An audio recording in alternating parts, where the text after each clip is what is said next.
cette journée séminaire sous le thème La transformation digitale des entreprises domestiques, cas des agences de voyage. Alors, moi, je vais parler autant que chercheur en informatique, machine learning, analyse de données, tout ça, mais avec un peu d'expertise en numérisation, surtout des entreprises domestiques. Alors, mon intervention,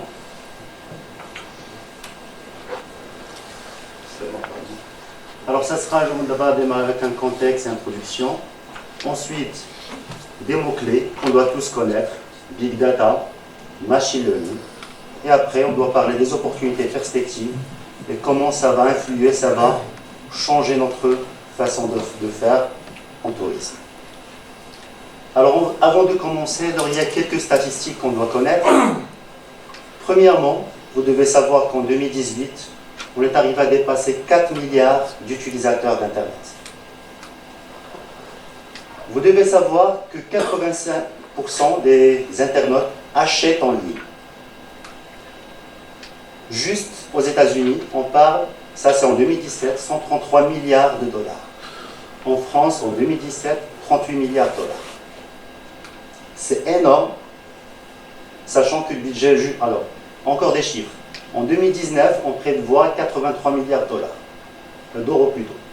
En 2019, en total 2,7, et c'est la première fois où les recettes e-commerce vont dépasser le total des revenus de toutes les sociétés de pétrole, gaz dans le monde. Et qui va doubler en 2021 pour atteindre 4 500 milliards de dollars. C'est impressionnant, on parle d'un gâteau que tout le monde veut sa part. Et on doit savoir que le tourisme, c'est le premier secteur e-commerce devant les services électroniques, le tout. Ça, sans parler des transactions B2B et les paiements sur place. Ça, c'est juste les transactions directes enregistrées dans les systèmes de paiement en ligne dans le monde entier. Vraiment, c'est le nouveau champ de bataille. Toutes ces guerres qu'on voit autour du pétrole, peut-être ça va maintenant vers le tourisme. Alors, les outils de cette guerre. Actuellement, il y a 132 millions de sites web enregistrés. Encore, 75% des sites web ne sont pas utilisables. Juste des gens qui ont acheté des noms de domaine. Donc on parle en total de 400 millions de sites web. Juste par jour, on a 3,5 milliards de requêtes sur Google de recherche. Pour y être dans cette guerre, il y a des armes qu'on doit maîtriser, qu'on doit intégrer. On parle de développement web, big data, intelligence artificielle, marketing, psychologie, des investissements que vous devez mobiliser. Parlons maintenant de quelques termes techniques qu'on doit connaître. Premier terme, big data, données massives, mégadonnées. Ce sont des termes qui représentent toute une nouvelle spécialité qui désigne l'ensemble des données devenues si volumineux qui dépassent l'intuition et les capacités humaines d'analyse, et même c'est des outils informatiques classiques. Pour comprendre c'est quoi le big data, revenons un petit peu en arrière. Alors, vers fin des années 70, on parlait de base de données. C'est quoi? C'est un ensemble de données bien structurées, des tableaux, bien ciblés, qui parlent de quelque chose de particulier. Par exemple, on crée des tables clients, qui contiennent particulièrement les informations sur un client ou sur un produit. Mais c'était justifié. Vous devez savoir, les années 80, on avait 4 mégaoctets de RAM. Vraiment, en stockage, on avait des disques durs de 50 mégas. Donc c'était justifié. Vers les années 90, ça, on a démarré la révolution avec ce qu'on appelle le data warehousing. Ce sont des grandes bases de données qui collectent, ordonnent, journalisent et stockent. Ils stockent le tout. Même les annulations clients, même les dates de connexion, tout ce que vous pouvez considérer comme inutile, et les stocker. Donc début des années 90, on a démarré l'ère data warehousing. Alors, cette connexion de données, on les utilisait pour faire ce qu'on appelle le BI, Business Intelligence, pour essayer de prédire le comportement client. Mais ces données, elles étaient vraiment limitées. Ça concerne une entreprise particulière. Vers les années 80-90, avec les smartphones, le web et la révolution, les emails, GPS, YouTube, Facebook, Twitter et tout ça, on parle de milliards d'informations partagées chaque heure, même pas chaque jour. C'est énorme et on n'arrive même pas à exploiter ça avec les anciennes technologies. Alors quand on dit Big Data, c'est ça, c'est des données énormes, produites chaque jour et que tout le monde veut profiter, veut bénéficier. Pour parler Big Data, c'est aussi de l'infrastructure. Vous devez savoir qu'avec la 3G, en 1998, on était avec une vitesse de 8 MB. Ça veut dire télécharger un film, peut-être, en un jour, 2 minutes si vous avez le temps. On est passé 4G, 150 MB. Et quand je dis méga, c'est 1 million d'informations par seconde. 5G qu'on attend toujours et qui a été déjà commercialisé par Huawei, on est passé à 10 GB par seconde. Ça veut dire avec 5G, on est capable de télécharger 3 films en 1 seconde. 6G, qui va apparaître fin 2022, 2023, on va passer à 1 TB par seconde, ce qui est vraiment énorme. On doit aussi parler des supercalculateurs que les grands opérateurs possèdent, Google, Facebook. Alors Google, ils ont lancé leur ordinateur quantique, qui est 100 millions de fois plus performant qu'un ordinateur i7. Mais ça fonctionne des conditions extrêmes, c'est dans moins 300 degrés Celsius pour que ça fonctionne correctement. On doit aussi parler des data centers. Actuellement, on compte 8,6 millions. Et quand je dis data center, c'est des grandes salles comme ça, où il y a des centaines de serveurs. Et quand je dis serveur, c'est quoi? C'est juste un ordinateur performant qui est toujours allumé pour stocker les informations des clients, on peut mettre des sites web, faire des calculs, le tout. Donc ça, en concernant l'infrastructure. Le Big Data aussi, il a bénéficié des logiciels, software. On a toutes des disciplines, comme ce qu'on appelle Parallel and High Performance Programming, des ETL qui permettent d'extraire les données directement du web. Je peux tout trouver.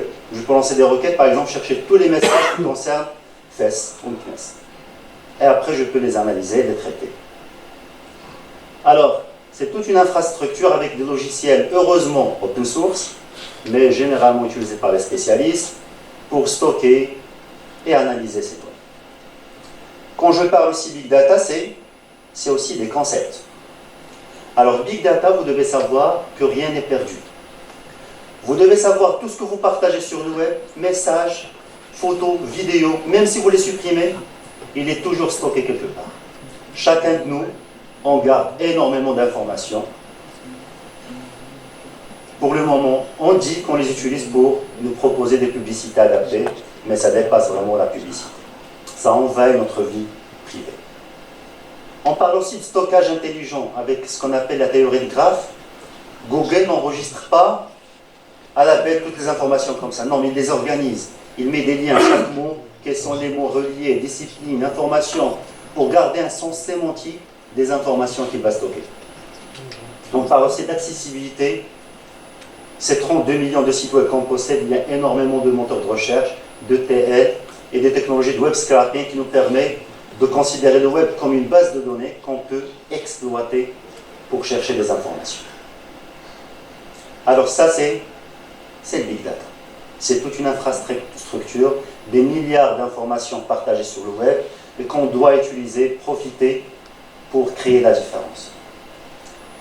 Alors, peut-être vous allez me dire en quoi ça peut nous servir.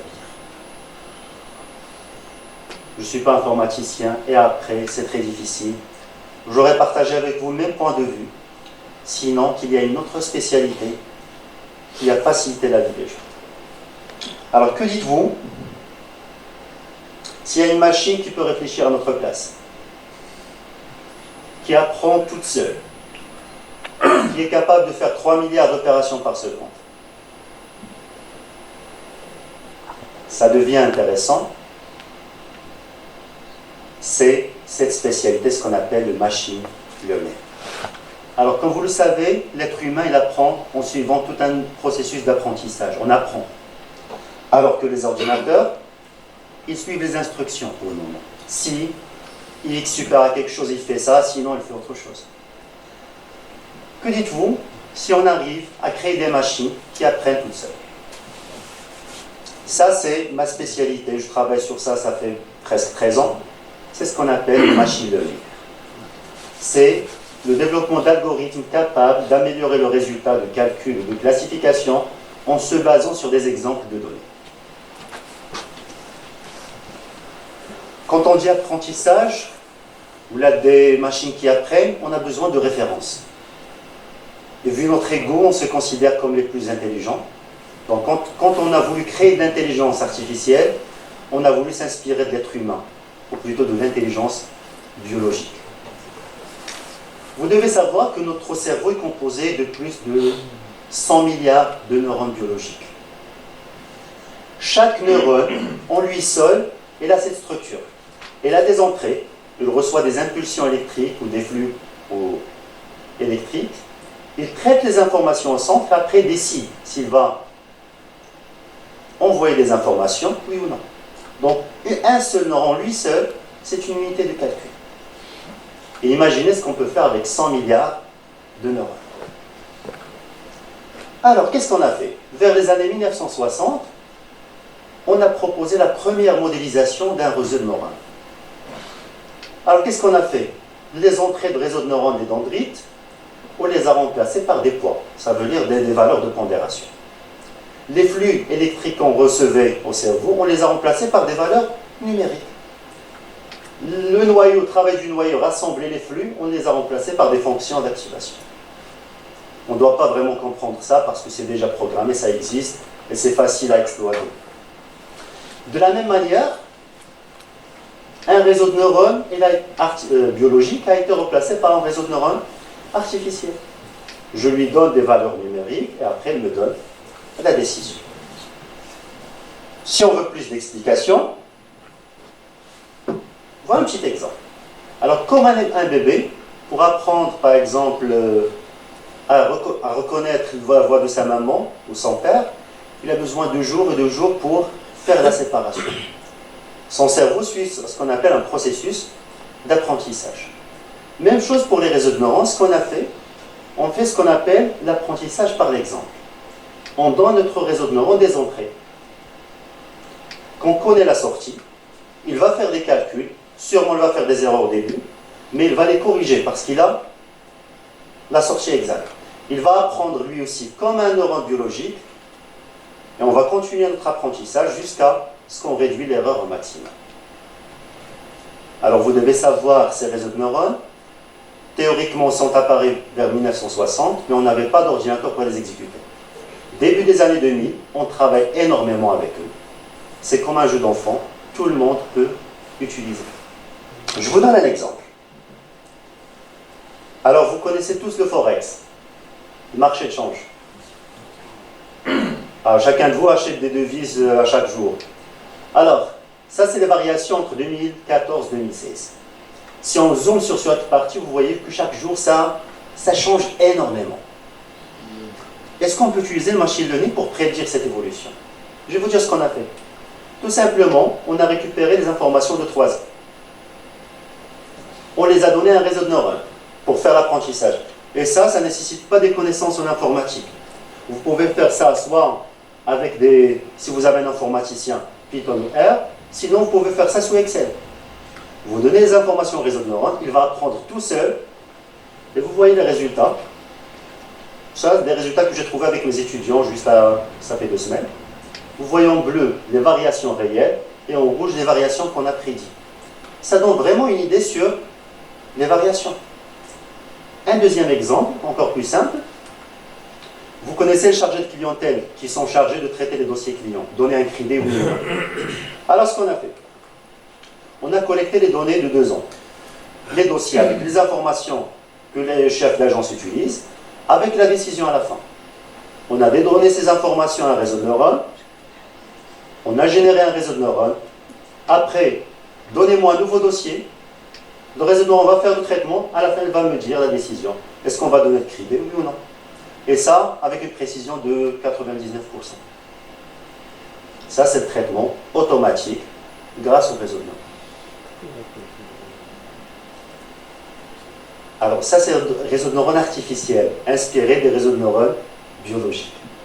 OK? C'est basé sur des statistiques. Non, ce n'est pas des statistiques. Si vous prenez ce qui a été fait dans le passé. Non. Alors, ici, au machine learning, on n'utilise pas des if, des conditions si ou non. C'est comme un réseau de neurones biologiques, on apprend. OK? Si vous voulez, je vous montre après la théorie qu'on utilise. C'est des théories d'apprentissage. C'est comme les réseaux de neurones biologiques dont on a déjà parlé. Alors, notre cerveau, il ne fait pas des if. C'est des flux électriques avec des neurones qui apprennent.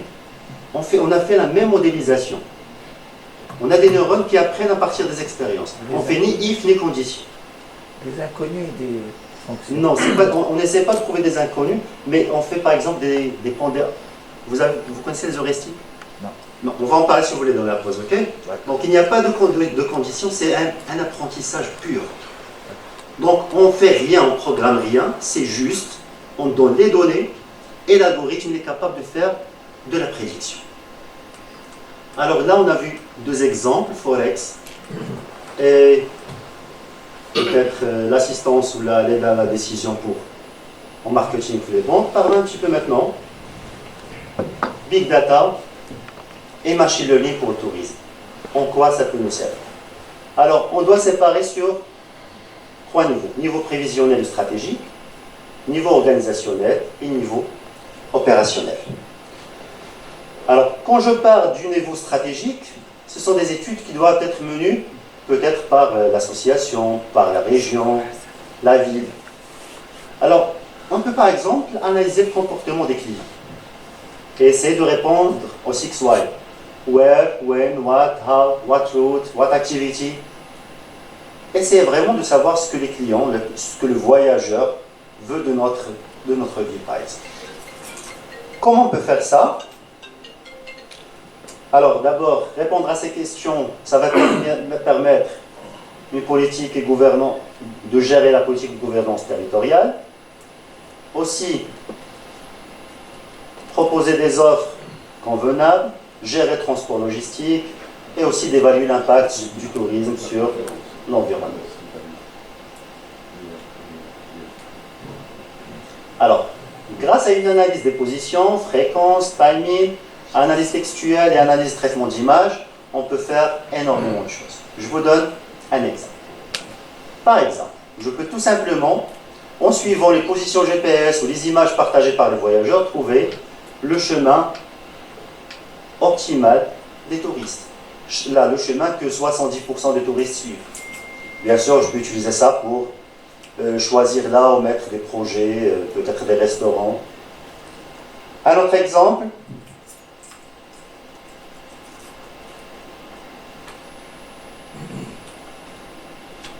Pardon.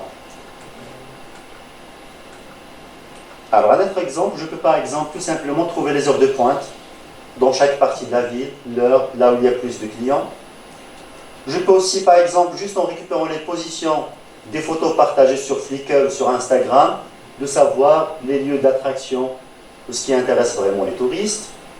Je peux aussi facilement localiser par thème, par exemple, trouver là où il y a le coucher de soleil préféré d'un touriste. Par exemple, trouver là où il y a du street art. Et bien sûr, ça, c'est des analyses automatiques.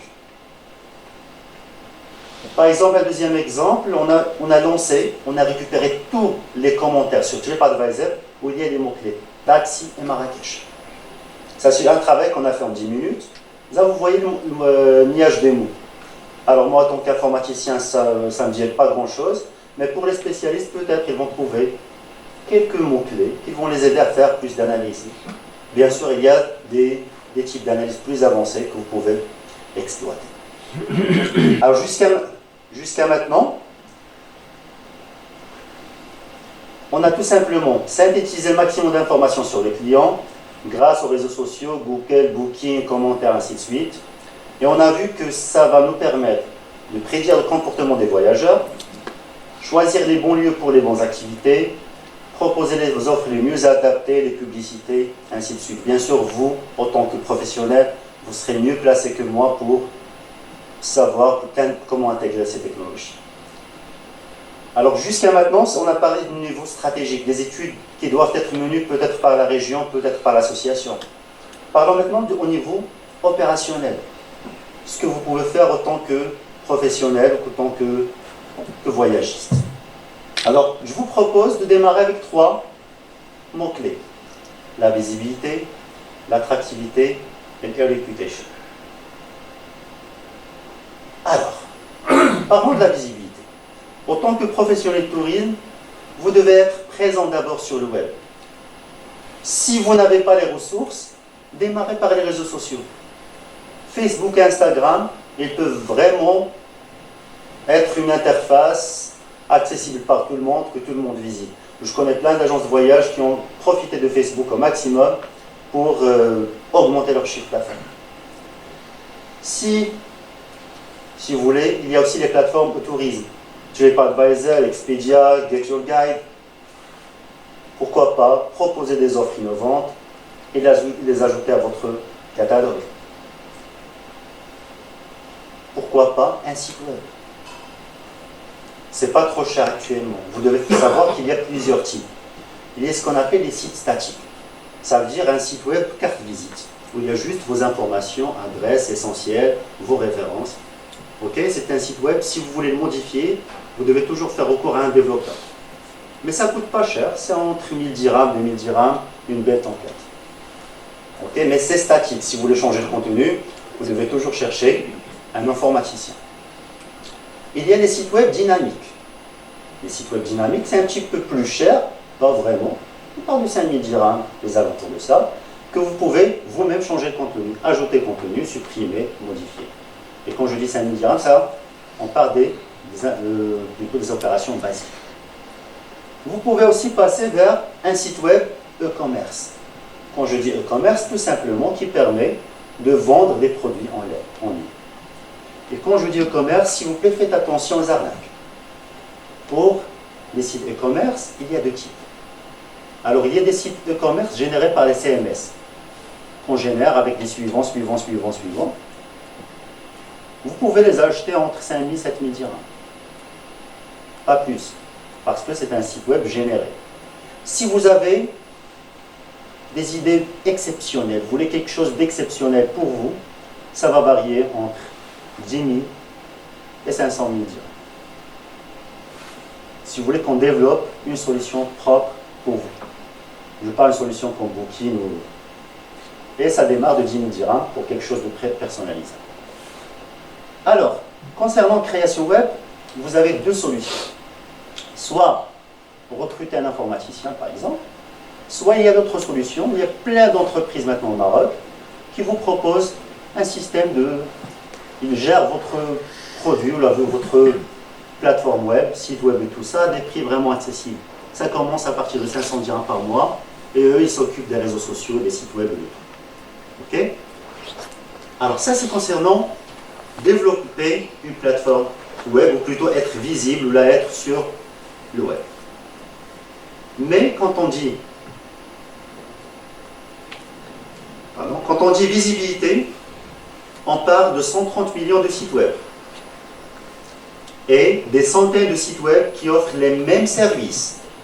Et vous devez savoir quelque chose de très important, c'est que 80% des internautes ne dépassent pas la première page ou la deuxième de Google. Si vous n'êtes pas dans les 2 premières pages, c'est inutile. Donc c'est un vrai défi, le référencement. Alors le référencement, faites attention, référencement naturel ou SEO, Search Engine Optimization, il englobe l'ensemble des méthodes et techniques qui visent à positionner les pages web de votre site internet dans les premiers résultats naturels des moteurs de recherche. C'est toute une spécialité et ça ne nécessite pas d'informaticien. Il est de préférence celui qui va gérer le SEO qui soit un professionnel dans la spécialité. Alors, il y a quelques notions qu'on doit connaître. C'est le page ranking. Ça, c'est le système d'évaluation Google qui a été démarré fin des années 90. on donne à chaque site web un score. Ok? Ce score, il est calculé à partir du nombre des liens entrant vers votre site. Plus il y a des sites web de valeur qui pointent sur vous, plus vous avez un score plus intéressant. Ça, c'était ce critère qui comptait vers les années 2000. Et là, il y avait des arnaques.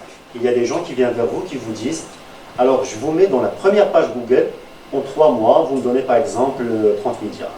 Où là, je prends 10% du bénéfice. Alors, quand c'était ce critère du ranking, il y avait ce qu'on appelle le dark SEO. Ok? C'est un référencement illégal. Par exemple, qu'est-ce qu'on fait? On cherche un site d'information, par exemple Espace, et on ajoute un lien caché vers votre site. À chaque fois, les gens cliquent sur Espace, par exemple, ils accèdent à votre site. Donc, c'est une arnaque qui permet de référencer les sites. À partir de 2006-2007, les moteurs de recherche sont devenus plus intelligents. Ils arrivent à détecter ça et ils peuvent vous pénaliser.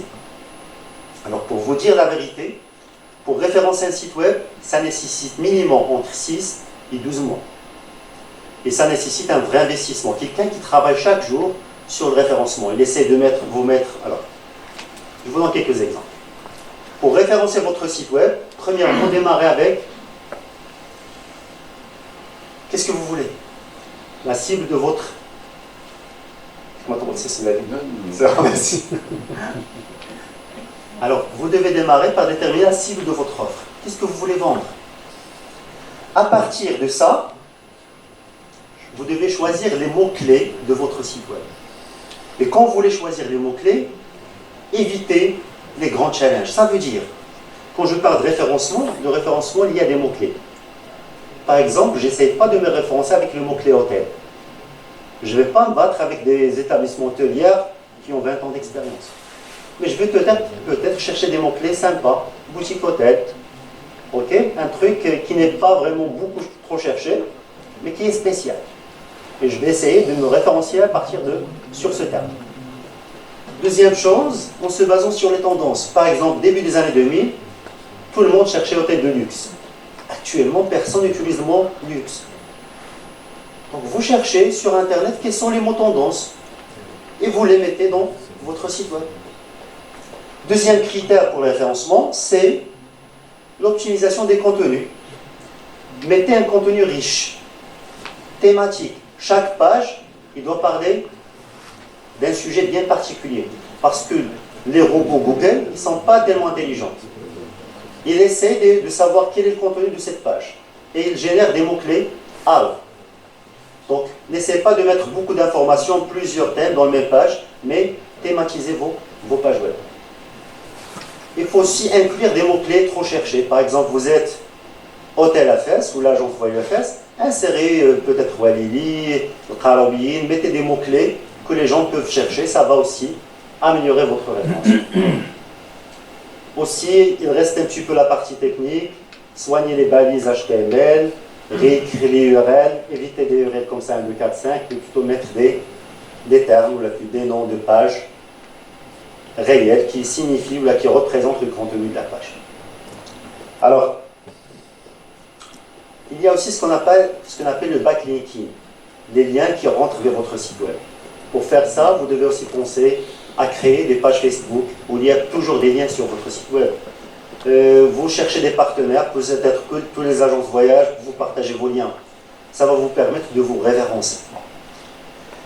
Alors, pour le référencement, on doit faire attention qu'il y a un référencement peut-être personnel pour chaque agence, mais vous devez penser au référencement de la ville de Fès. Par exemple, si je tape Riyad sur Google, automatiquement, je n'ai que les Riyad de Marrakech. Ensuite, les Riyad Souer.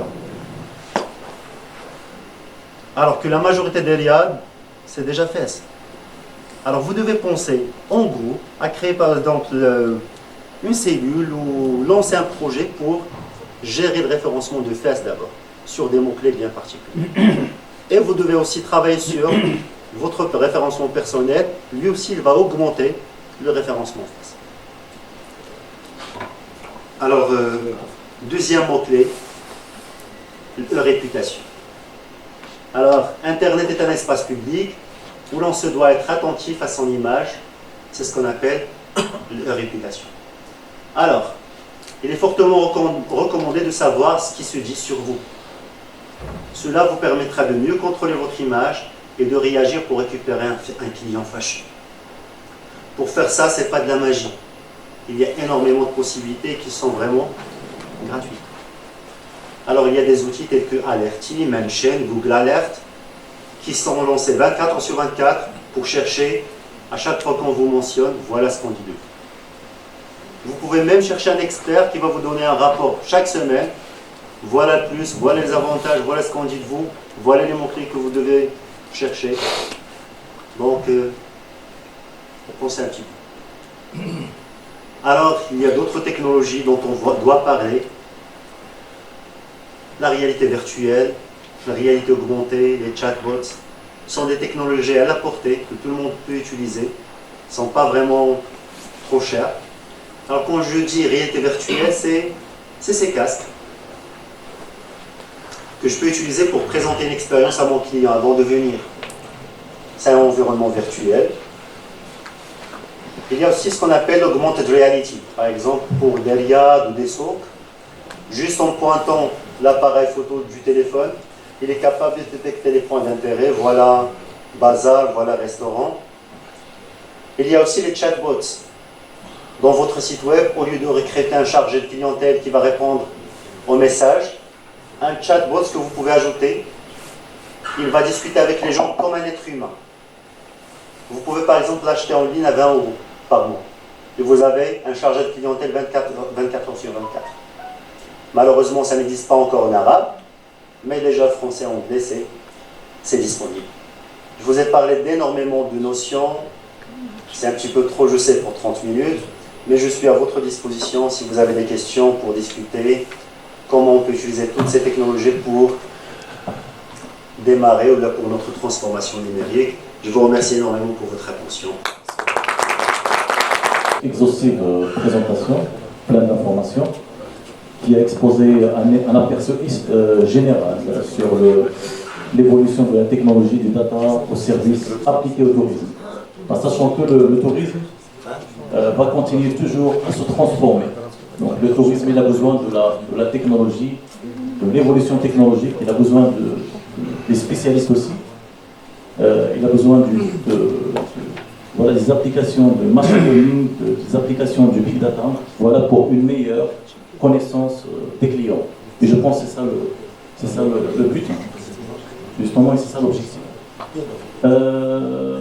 Voilà, je propose pour l'organisation de ce séminaire, après chaque présentation, d'ouvrir la session questions-réponses. Donc, je pense qu'on aura un quart d'heure pour vos questions. C'est Omar Richard. Donc, si vous avez des questions. Calcul mathématique, des hypothèses, des inconnus, et à la fin, vous arrivez à un résultat que vous avez prédit à partir de ces données de départ. Dans les maths, qu'est-ce qu'on essaie de trouver? Un modèle pour répondre à une problématique. Donc on a un modèle avec des x et y, j'essaie de trouver les x et les y. En réalité, 99% des situations et des cas, il n'y a pas un modèle mathématique qui peut résoudre un problème. Mais qu'est-ce qu'on a? On a des données. Et avec les données, on connaît les sorties, on a un historique. Donc on s'est inspiré des neurones biologiques, leur façon de faire. On les a modélisés, on n'essaie pas de trouver les x. On essaie de trouver un réseau, c'est toute une boîte noire qui suit un apprentissage comme neurobiologie. Ok? Oui, c'est exactement comme neurobiologie. Il ne stocke pas les valeurs, il ne fait pas des if. Ok? Et si vous voulez, je vais vous montrer avec eux. Si vous voulez. Par exemple, le cas d'un crédit, Ouais. vous avez dit, ils ont des critères d'approbation du dossier ou pas. Donc c'est des if. Je vais vous répondre. Des fois, on trouve un client qui a par exemple 4 000 dirhams de salaire, on refuse de lui donner un crédit. Et quelqu'un avec 3 500 lui donne le crédit. Comment on va programmer ça? Ça dépend d'autres critères. Exactement. Alors c'est ce qu'on appelle les critères parallèles. Voilà. Alors ces critères parallèles, c'est très difficile à programmer avec des if. Mais l'être humain est capable de faire une analyse, peut-être. Ok, c'est juste un exemple. Bien sûr, les réseaux, on les utilise pour des situations plus compliquées. Par exemple, le cas d'analyse des informations clients, j'ai 900 colonnes. Pour faire des if, c'est presque impossible. Donc, on essaie, c'est comme c'est un être humain, la façon d'analyser, on les a copiés. Et comme j'ai dit, Flapo, je peux vous montrer comment on fait l'apprentissage exactement. J'ai passé sur présentation, malheureusement, je n'ai pas de tableau, mais on ne fait pas de if. C'est un pur apprentissage. Ok, on passe à d'autres si vous voulez. De l'analyse des flows touristiques, de savoir où les touristes vont passer pour profiter de leurs vacances. La question est la suivante, c'est est-ce que, on va dire, le ministère du Tourisme, ou bien est-ce qu'il y a une organisation spécifique qui met à la disposition des agences de voyage ce type des informations? Pour le moment, c'est juste à Marrakech. C'est le CRT Marrakech qui a lancé cette initiative. Il a lancé un partenariat avec un bureau d'études à l'étranger. Et à chaque mois, ils reçoivent ces statistiques. Ok. Alors, actuellement, j'ai 3 doctorants qui travaillent sur ça. Ok. Je serais heureux de collaborer avec vous. Et pourquoi pas faire une étude qui concerne ça. D'accord, merci. Je vous en prie. Pouvez-vous nous éclairer sur le projet du CRT? Quoi? Pouvez-vous nous donner plus d'informations sur le projet qu'actuellement fait le CRT? Alors, CRT, comme j'ai dit, ils ont... C'est pas secret. Hein. Non, c'est pas secret.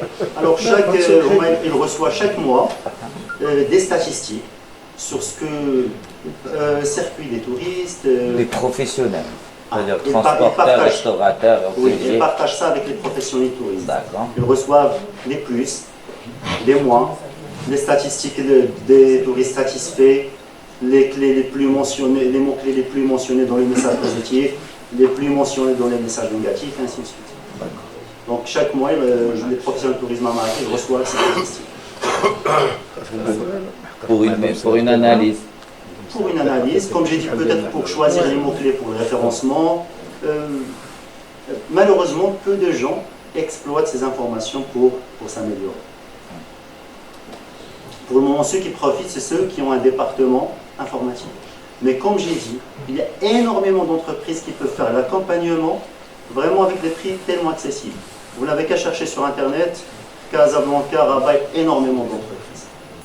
Juste une petite question. Il est certain que, d'après mes connaissances, il est certain que notre administration de tutelle est là, et je pense que M. Mneri et M. Khamdichi peuvent nous donner quelques détails sur ça, mais d'après mes connaissances personnelles, notre administration de tutelle est prête à s'investir pour justement développer ce chantier du digital. Il suffit bien sûr que nos professionnels s'intéressent déjà, chose qui ne me paraît pas certainement des jours proches, surtout dans notre région, malheureusement. Moi, ma question, vous avez un petit peu parlé effectivement de tous ces outils de développement pour un voyagiste. C'est-à-dire tout ce qu'on peut éventuellement préparer pour attirer, en fin de compte, le client. Parce que l'objectif de nous tous, c'est le client. Hein. Si on fait tout ça, c'est pour ramener un client. Si on fait tout ça, c'est pour augmenter notre chiffre d'affaires. Hein. Donc on n'est pas là pour le bénévolat. Loin de ça. Si on ne va pas gagner, on ne va pas investir. Ça, c'est sûr. Mais vous savez qu'il y a des problèmes. Parce qu'on peut très bien investir, prévoir un budget, effectivement, développer l'entreprise, avoir ce fameux site hyper avancé, hyper sophistiqué, qui va arriver à l'intérieur du domicile privé du client. C'est-à-dire que, au lieu que les clients donc, se déplacent, c'est nous qui allons nous déplacer chez le client carrément, donc peut-être sa partie la plus intime de chez lui. Et on va réussir, hein, en fin de compte, on va réussir à drainer ce client et l'attirer vers nous. Mais vous savez que les institutions bancaires suivent-ils cette évolution? Protègent-ils ce client et ce commerçant, ce voyagiste? Parce que vous savez que, malheureusement, il y a énormément de points négatifs dans le paiement en ligne. Parce que on va tout faire, on va tout présenter, on va tout préparer pour arriver à un résultat à la fin qui est encaissé. N'est-ce pas, hein? Donc on est direct là, on ne va pas chercher midi à 14h. Quels sont les moyens de sécurité pour justement réaliser cette opération? Merci. Je vous en prie, merci à vous. Alors, apparemment, il y a 3 réponses. Je vais répondre. Je vais dire les 2. La 3e, c'est M. Jonathan qui va répondre. C'est lui le spécialiste juriste. Alors, premièrement, si vous voulez faire du e-commerce ou un site marchand, surtout ne cherchez pas un stagiaire pour le développer. Cherchez un professionnel. Il y a des certificats de sécurité qui doivent être intégrés. Il y a des normes à suivre. Donc ça, première recommandation. Deuxième, heureusement, la sécurité des paiements, ça s'est tellement amélioré qu'on a peu de réclamations. Ok? Et les clients, on a 85% qui achètent en ligne, ça veut dire qui acceptent ce risque. Tout ce qui est protection juridique, on va le voir dans la prochaine présentation. Ok? Mais vraiment, les gens ils n'ont plus peur de faire des achats en ligne. Ils sont déjà là, ils achètent. Le plus important, c'est de proposer un produit. Et comme j'ai déjà dit, vous devez savoir qu'actuellement, personne n'investit. Personne ne paye 100 000 dirhams pour acheter un site web. Vous n'avez qu'à chercher des professionnels. Ils vont vous préparer ou développer la plateforme gratuitement pour vous et vous pouvez négocier avec eux. Soit par exemple pourcentage bénéfice, soit des paiements mensuels qui ne sont pas vraiment énormes. Si ça fonctionne, c'est bon. Sinon, vous n'avez rien perdu. Mais surtout, je vous recommande, n'investissez pas dans des projets où vous allez peut-être dépenser 50 000 ou 100 000 dirhams pour une application web que personne ne va consulter. Ok? Pensez à des services comme ça. Ok? Comme si vous louez des services. Si ça fonctionne, c'est bon. Sinon, vous n'avez qu'à laisser. J'espère que j'ai répondu à votre question. La question qui est posée au sujet de la digitalisation et les efforts fournis par le département du tourisme pour le développement ou bien le renforcement du positionnement du produit touristique marocain à l'échelle internationale.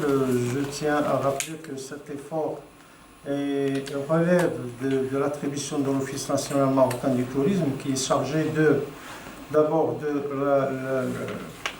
la valorisation de tout ce qui est image de marque du produit marocain et autre chose c'est la promotion du produit touristique marocain à l'étranger à travers ces délégations et à travers les différents salons et foires au niveau international. Concernant le volet digital, l'Office national marocain du tourisme, il a pris lors de son conseil d'administration au mois de juin 2019, il a lancé 3 projets, entre autres le renforcement de la position du produit marocain et de l'image de marque du produit marocain à travers le digital.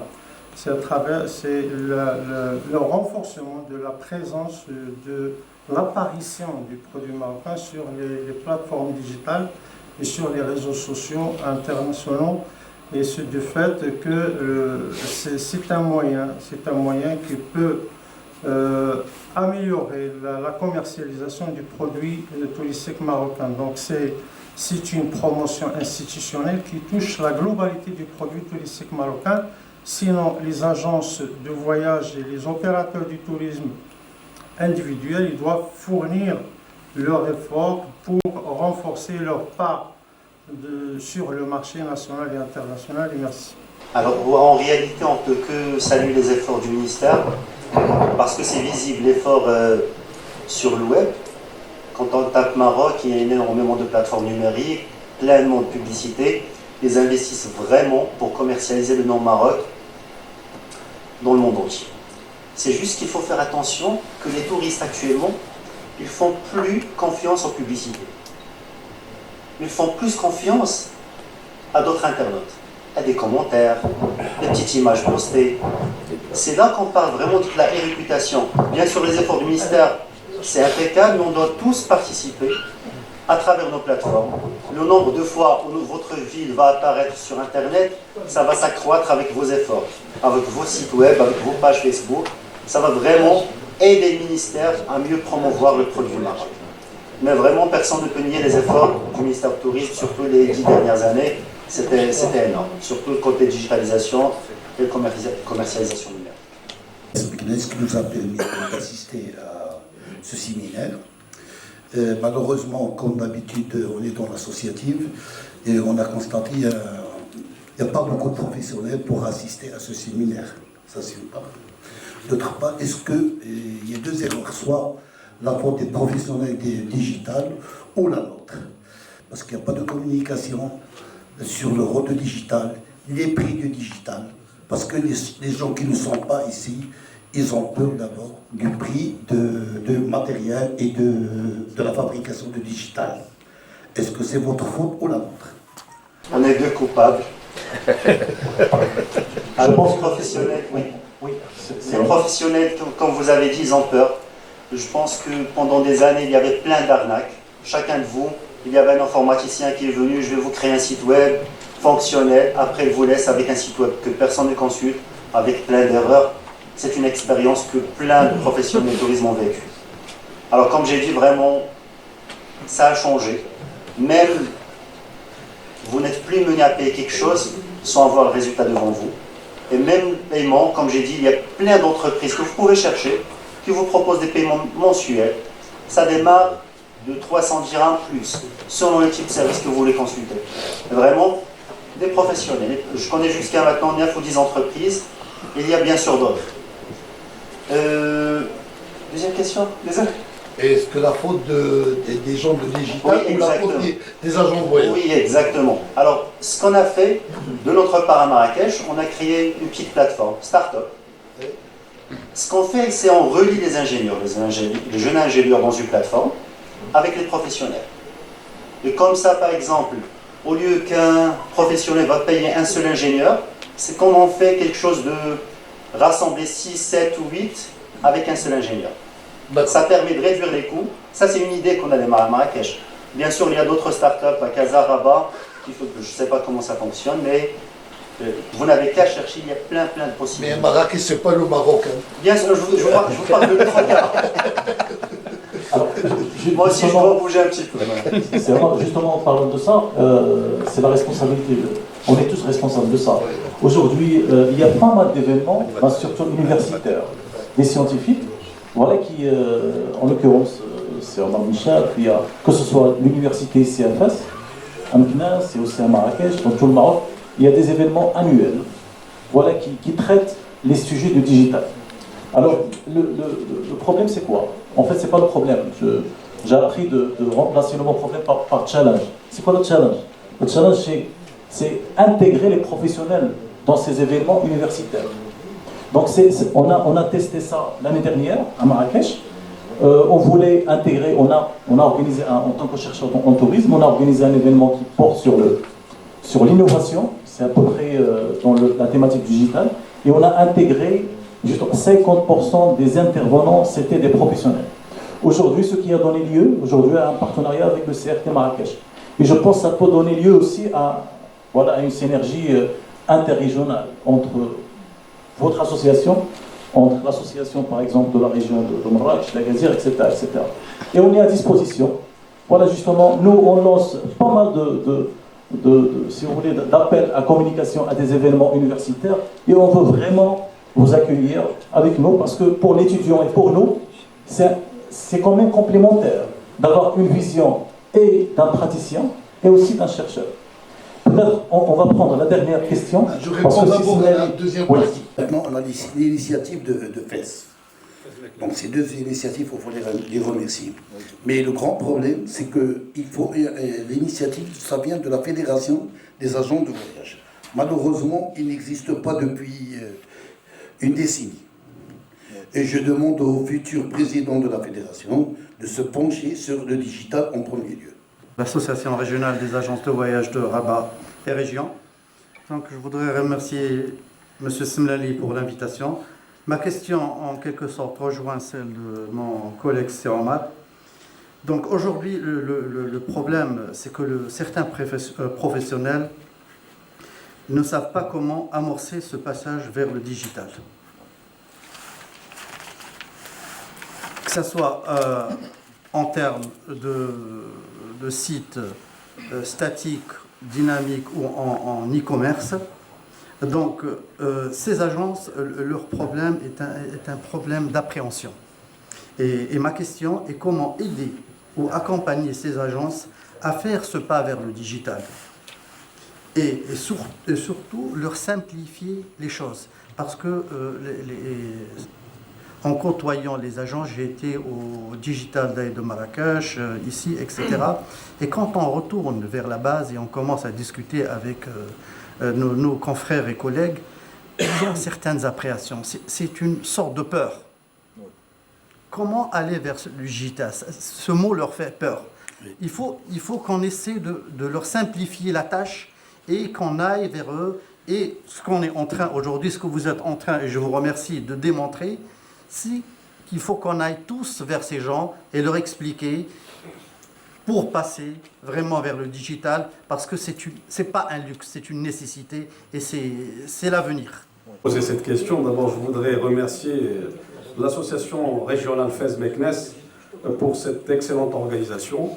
Je voudrais remercier parce que ça a le mérite, je crois, de le souligner. C'est, je crois, la première fois que nous avons un séminaire important pour les professionnels de notre région qui parlent d'un outil important pour les associations professionnelles, et notamment la vôtre, celle des agents de voyage. Je crois que ça mérite d'être applaudi. C'est la première fois que ça se fait dans notre région. Bravo, bravo à tous. Je voudrais également remercier les présidents des associations professionnelles. Donc il y a M. Abarkan avec nous de Oujda, il y a Si Aliwa, Si Omar, et MTM, bien sûr, oui, vous avez, c'est le MTM. Les professionnels de Meknès, alors il faut parler région Fès-Meknès. Nous ne sommes plus à l'image d'une ville, etc. Nous sommes dans la région Fès-Meknès et je suis très heureux de voir des gens de Teza, de Meknès, de Fès et d'ailleurs qui sont présents. Je les remercie de leur présence. Alors maintenant, il y a aussi la question technique et aussi la question coût. Vous avez parlé tout à l'heure que le CRT de Marrakech a fait une belle chose avec les associations professionnelles. Il faut savoir qu'on n'a pas de CRT réel ici dans notre région. Donc la question, combien ça coûte cette formation ou cette étude que vous avez faite avec le CRT Marrakech? Merci. Ce que je sais, c'est une étude, je ne sais pas, ils payent peut-être 7 000 € chaque an. Ok. Mais je prévois, si vous voulez faire ça au Maroc, ça ne va pas dépasser 3 000 € par an. Chaque mois, un rapport régional qui sera reçu. Est très très intéressante et importante pour vous. Donc justement, il va être en complémentarité avec ces remarques. Donc merci beaucoup et à tout de suite, à tout à l'heure.